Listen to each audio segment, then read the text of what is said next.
Hey guys, I'm switching things around this week a bit. I was originally going to review another manga, but I thought, well, I discovered something really quite good this week, and I've been thinking of doing it for a while, and I read it, and it's just amazing. And I really thought I should get this one out there, because with the upcoming anime, it needs to be read, and it needs to be done. Now this series that I'm talking about is the 7 Deadly Sins. I'm not even going to try and pronounce the Japanese name, because I'll just look like an idiot. I don't really know how to say it at the moment, but nevertheless, when the anime comes out, I'm sure we'll have a bit easier to understand terms and things like that. Now this series is good for many reasons.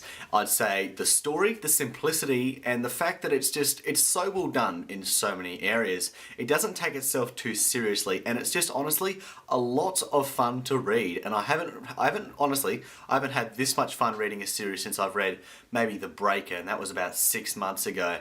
And yeah, I'll do a review on that series a bit later on, but this is a series you have to definitely check out. Now the reason this series is so good, let's start with the story. Now the story itself is really quite simple. The story revolves around a group called the 7 Deadly Sins, and they're a group of knights who were kicked out of the kingdom many years ago for attempting to overthrow the king, or at least they were accused of that, and there was a whole lot of murder and betrayal and blood, and we don't really know what exactly happened, and we never really do.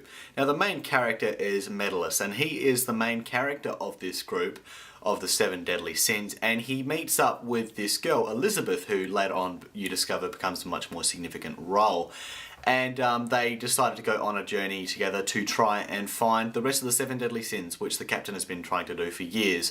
And they try to assemble them all to try and overthrow the kingdom, because there's a lot of harsh conditions in the kingdom, a lot of corruption and things like that, to face off against the Holy Knights. Now the story is it's really quite simple. There's nothing too intricate about this story, and it sort of continues in a very linear pattern, and it's very fun to read at first. It's just like very simple. You're just like, oh yeah, it's nothing really that interesting. So if you're looking for like a thinker, this really isn't the place to go. However, the way this story keeps interesting is within the characters. Now the characters, you don't really ever know anything or everything about anyone. Not a single character is what you think they are. There's always some twist or little twist here and there, or some past relation or conflict that you don't really know, and you'll pick it up as you go along. They'll tell a little bit more backstory here and there. It's not just one guy here knew this guy in the past. It's like, this guy here had a lot to do with this guy in the past, and this had a lot of conflict and things like that. And they slowly build and unravel more of the character's past as they go on. And it makes for a much more in-depth story as they develop on. So meaning that by the time you get to the end of the 86 chapters where you're up to date and things like that, it's it's a much more involved story than it was at first. And this really makes it interesting.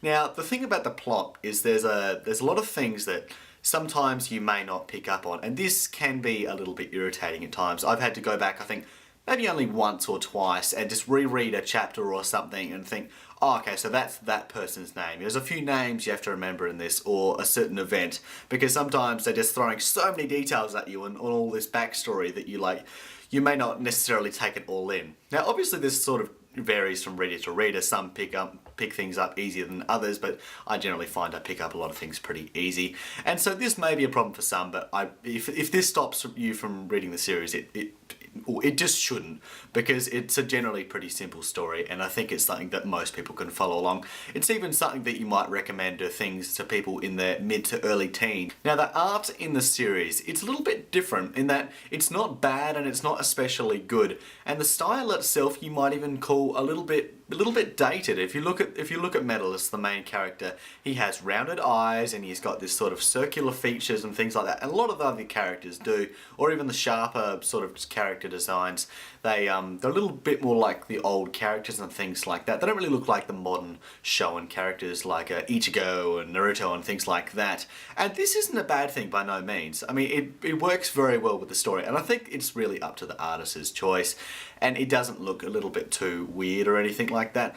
Now the art in general is quite good. You often have big revealing background scenes or things like that. Often these big moments, they build up really well with the art. There will be a lot of anticipation, action. They build up little bit, and then they have double page spread of the big event, the reveal or things like that, or the major incident or major power up or things like that. And the art portrays this really well.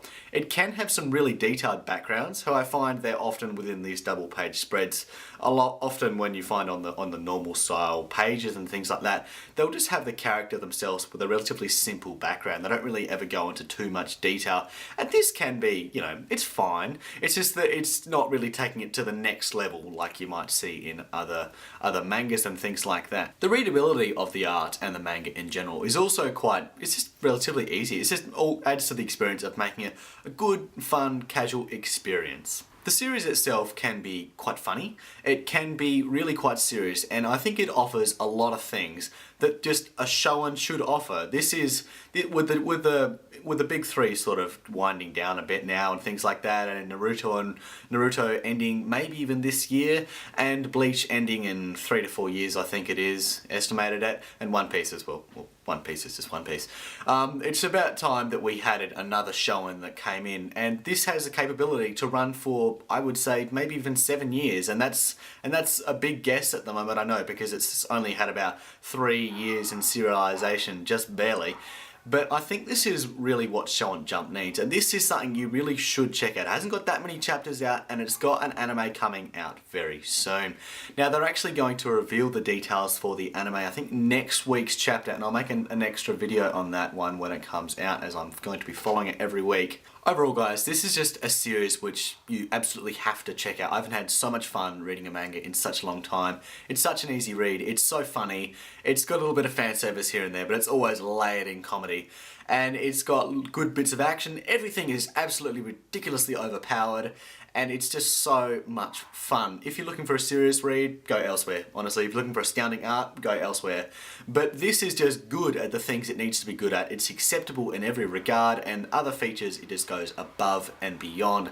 And this is very future-proof manga. If you pick this up, it's not going to end anytime soon. And with the sales it's got, and with the popularity it's got, and with the anime coming in, which I most definitely think will be a 24-ep, if not an ongoing series type sort of situation, then I think this is going to gain a lot of popularity, and you shouldn't wait for the anime, because the manga in itself is a whole new amazing experience. So yes, that's about it for the review today, guys. I hope you enjoyed. Recommend me a series which you think I should review down below in the comments section. Very much enjoyed myself today. I hope you've enjoyed the video. Give me a thumbs up, subscribe, all that greatness. Alright, I'll see you guys next time. Have a good one.